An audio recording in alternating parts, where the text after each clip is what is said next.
Hello दोस्तों, आप देखेंगे कि अभी अभी के टाइम में जो भारत की परिस्थिति चल रही है उसमें शेयर बाज़ार लगातार हर दिन गिरते जा रहे हैं और उसमें शेयर बाज़ार गिरने के साथ ही शेयर बाज़ार का हर एक शेयर का दाम लगातार गिरते ही जा रहा है। आप देखेंगे 477 और 480 लाख करोड़ रुपए के जो शेयर के दाम थे, आज के टाइम में 380 लाख करोड़ रुपए के लगभग में उनका मूल्यांकन रह गया है। तो क्या इसका क्या प्रभाव होगा? आप देखेंगे कि अगर 480 लाख करोड़ का जो कंपनी जिनके शेयर के दाम गिर रहे हैं, जो जॉब देते हैं, वो कंपनी निश्चित तौर पर जॉब नहीं देंगे। तो अगर वो कंपनी जॉब नहीं देंगे तो फ्यूचर में उनकी स्थिति क्या होगी? आप देखेंगे कि चाइना जो सामान इंडिया में भेजता है और भारत में जो मैन्युफैक्चर के सामान नहीं बनते हैं, तो फ्यूचर में ज़्यादातर सामान चाइना ही भेजने लगेगा इंडिया में। और जो इंडिया में जो फ्यूचर में सामान भेजे जाते हैं, वो आप देखेंगे कि अभी 120 बिलियन डॉलर के सामान चाइना भेज रहा है इंडिया में। चाहे वो जो भी सामान हो, चाहे मेडिसिन हो या मशीनरी हो या इलेक्ट्रॉनिक्स हो या इलेक्ट्रिकल हो, सारे सामान चाइना से ही आ रहे हैं। और आप देखेंगे कि सारे सामान चाइना से आने के बाद जो है आपका जो प्रोग्रेस है, मतलब कि चाइना से सामान आने का, वो एक तरह से हर साल 10 साल बढ़ता ही जा रहा है। कुछ साल में कहा जा रहा है कि ये 3 साल में लगभग 177 या 190 बिलियन डॉलर का सामान चाइना से आने लगेगा। तो अगर जो सामान चाइना से हमारे देश में आएंगे और जिनका मूल्यांकन जो कम दाम में बनते हैं और कम दाम में मिलते हैं हमारे देश में, तो निश्चित तौर पर वो हमारे देश के जितने भी कल कारखाने और जितने भी फैक्ट्री है उसको बंद करने का काम करेंगे और हम लोग पूरी तरह से डिपेंडेंट चाइना पे हो जाएंगे।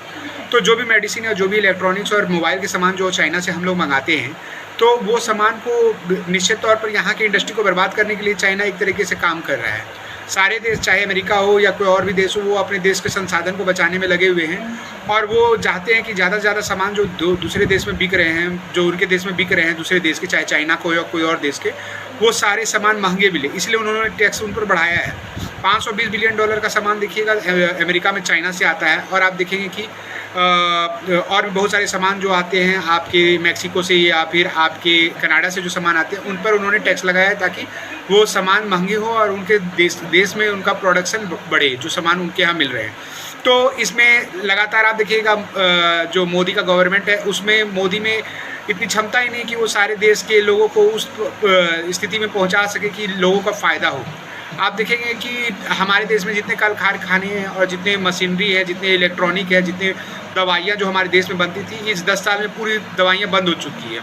और देखेंगे कि जो जीएसटी का संग्रह होता है हमारे देश में, तो 50% जीएसटी का संग्रह जो होता है वो हम मिडिल क्लास और जो गरीब तबके के लोग हैं उन्हीं के द्वारा होता है। और 50% से भी ज़्यादा, लगभग 70 से 80% जो कर संग्रह होता है वो होता है हमारे मिडिल क्लास के लोगों के द्वारा, जिनके पास देश की कुछ कुल पूंजी की मात्र आप कहिएगा 10% ही है, जबकि 90% जो है आपकी पूंजी वो जो है उद्योगपति के पास है, लेकिन उनसे जीएसटी का संग्रह बहुत कम होता है। तो सवाल होता है कि जो इंडस्ट्री को फ़ायदा पहुंचाने के लिए, जो अमीर आदमी है उनको फ़ायदा पहुंचाने के लिए जो नीतियां बनती है हमारे देश में, और उन नीतियों से जीएसटी संग्रह कम होता है, और हमारे जो मिडिल क्लास के लोग हैं जिनसे जीएसटी का संग्रह ज़्यादा, उनको फ़ायदा नहीं पहुंचाया जाता है।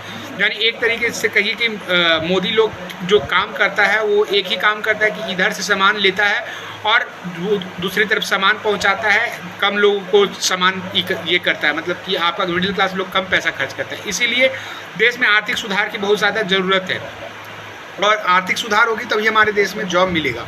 तो सवाल है, आर्थिक सुधार हमारे देश में कैसे होगा और कौन लाएगा हमारे देश में आर्थिक सुधार? आपको क्या लगता है? आप अपनी राय दें।